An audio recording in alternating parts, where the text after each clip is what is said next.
Hoje nós vamos aprender 3 erros muito comuns que as pessoas cometem na escrita, né.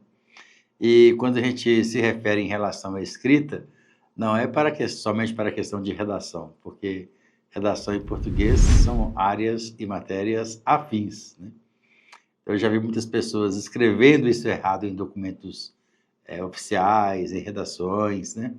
E até no dia a dia é muito importante a pessoa ficar atenta a esses detalhes aí. Só que antes de falar sobre esses 3 erros, gostaria de dizer para vocês, né, se você deseja fazer um curso de técnicas, de gabarito, de português comigo, é só você entrar em contato com esse número que está aparecendo aí na sua tela, beleza? Bom, que erros que são estes, hein? Antes de eu falar sobre os erros, né, eu falei: "Que erros que são estes", né? As pessoas falam assim, ó: "Quis erros", não existe isso não, filhão. Nossa, quis olhos bonitos.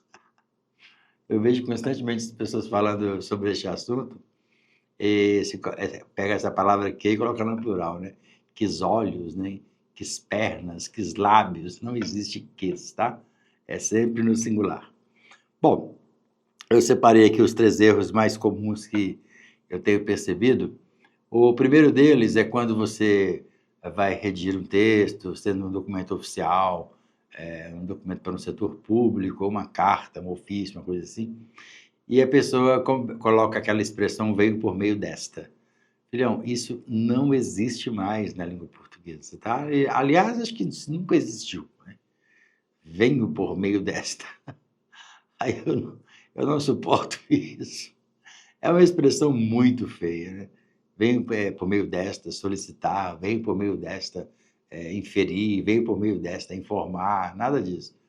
Normalmente, quando você vai escrever qualquer tipo de carta, né, que você quiser fazer algum tipo de comentário sobre isso que eu acabei de dizer, você já inicia sobre o verbo, né, informamos, solicitamos, porque este "vem por meio desta" realmente é uma expressão muito em desuso na língua portuguesa. E ainda há pessoas que tentam enfeitar este "venho por meio desta" e colocam "venho por meio desta missiva", aí complica mais ainda, né.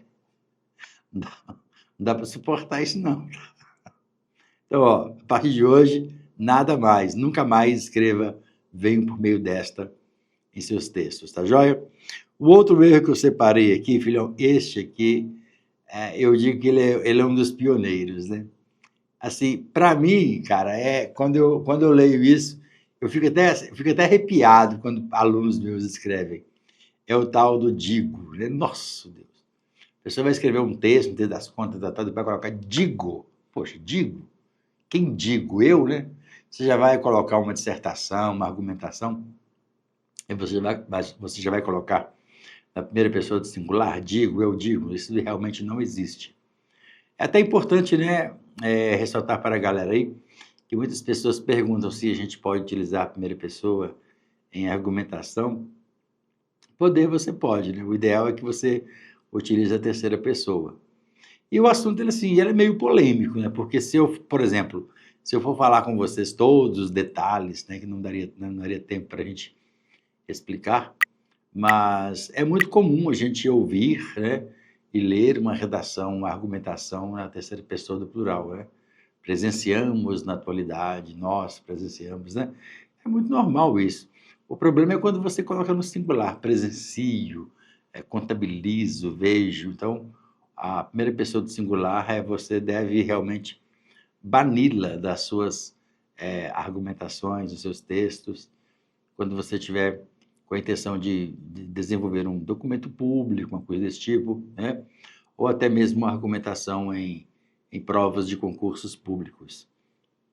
Mas eu já vi redações do Enem com nota 1000 utilizando primeira pessoa. E o mais interessante, né, às vezes a gente vai batendo aquele papo e surgem outras interações, como está surgindo agora. O mais interessante da questão da redação é que o problema de você utilizar uma redação na terceira pessoa do plural, não, melhor, na primeira pessoa do plural, é quando você atribui a mim e à sociedade, né, uma característica ou uma ideia que, por exemplo, eu não comungo essa ideia. Exemplo, imagine que você escreva assim, ó, é momento de criarmos mais penitenciárias para isso e aquilo outro, né? Aí vem um detalhe, para nós criarmos, né? E aí vem um detalhe, eu não tenho essa ideia, né, de criar penitenciária. Quando você cria penitenciária, você não está combatendo crime. Muito melhor você trabalhar projetos sociais. Então, o problema de você colocar a primeira pessoa do plural é quando você dá uma ideia que essa ideia é praticamente sua. Mas se você fala presenciamos na atualidade um problema, quer dizer, nós presenciamos, aí realmente isso é fato. Então não tem tanto problema você utilizar, tá? Mesmo porque, como eu acabei de falar, eu já vi redações do Enem com nota 1000 serem escritas na primeira pessoa. E uma outra coisa muito interessante também, que é importante ressaltar ainda neste assunto, né?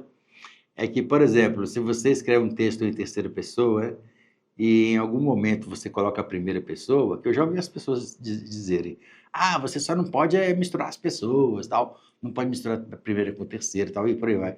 Tá, mas se o texto estiver escrito em terceira pessoa e em algum momento você utilizar a primeira pessoa do plural, aí o texto já está escrito em primeira pessoa. Por quê? Porque a primeira pessoa, tá? Ela prevalece sobre a segunda, que prevalece sobre a terceira. Ou seja, se houver apenas um presenciamos, né? Um contabilizamos no texto, o texto já está escrito em primeira pessoa, belezinha? Isso não é um erro tão comum, né? Na verdade, assim, talvez o que seria mais interessante é você mesmo, né? Ou você mesma optar já pela terceira pessoa para evitar muitas polêmicas aí, tá joia? Mas não tem tanto problema você utilizar redações em primeira pessoa, principalmente do plural, tá joia? E o outro, né? O outro, esse aqui é pioneiro. Na verdade, eu falei que o segundo era pioneiro, mas este que é. Essa dúvida aqui, Filão, eu tenho quase certeza que você tem essa dúvida, né? Porque eu constantemente eu vejo as pessoas cometerem esse erro. É o seguinte, quando a pessoa erra uma palavra na redação, né? A pessoa escreve uma palavra lá errada e aí como é que ela faz? Pode usar corretivo? Não, não pode. Aí como é que eu vou fazer? Como que eu vou resolver esse problema da palavra escrita errada? Aí o que acontece? É uma é até complicado falar sobre isso, né? Porque o ideal é que você não erre.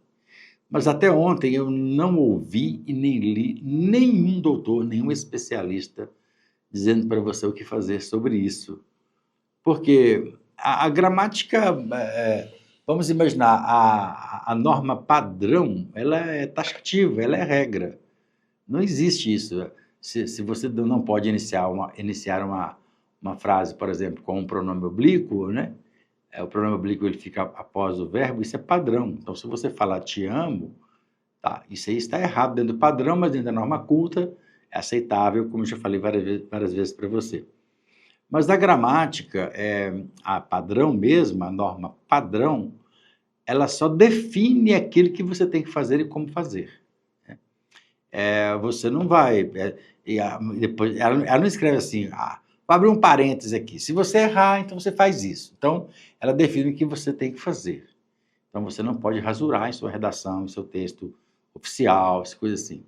Mas, se você errar, né, essa questão de você rabiscar, por exemplo, riscar a palavra com uma linha apenas e colocá-la entre parênteses,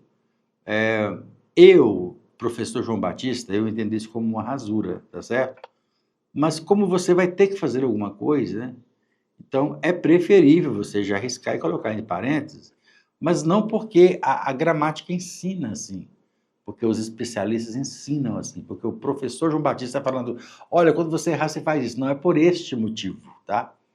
É porque já que você errou mesmo, você passa um risco lá, coloca entre parênteses e continua o seu texto. Mas, por favor, não escreva digo depois da sua rasura, beleza? Filhão, essas são as 3 dicas. Na verdade, que eu dei foi 5 dicas, né, para vocês. Uma dica vai puxando a outra aí, e essa interação bacana entre mim e você, né? Essas foram as dicas de hoje, tá bom? Espero que vocês aprendam bastante, que vocês não cometam mais esses erros tão simples, né, que as pessoas têm cometido hoje em dia, não só na pronúncia, mas também na escrita. E isso serve não só para a gramática, mas serve também para a sua própria redação e para os seus textos que você vai produzir, beleza? Então ficam aí as minhas palavras de incentivo para todos vocês, né? Deseja estudar comigo português, técnicas para concursos, gabarito, redação, interpretação de texto? Bora lá! O número está aí na tela, tá bom? É só você vir, que vai ser um prazer muito grande poder te atender. Valeu? Ó, esse beijão aqui é para você, tá bom? Abraço, tchau, tchau.